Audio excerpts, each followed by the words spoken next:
أعوذ بالله من الشيطان الرجيم. بسم الله الرحمن الرحيم. الرحمن علم القرآن خلق الإنسان علمه البيان. الشمس والقمر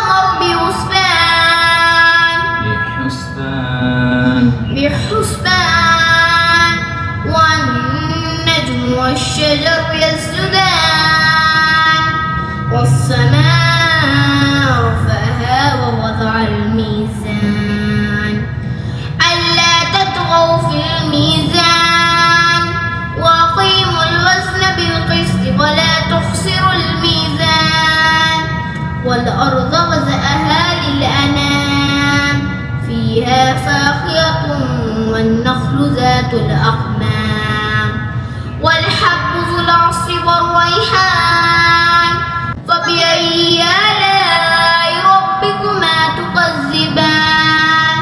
خلق الإنسان من صلصال كالفخار وخلق الجان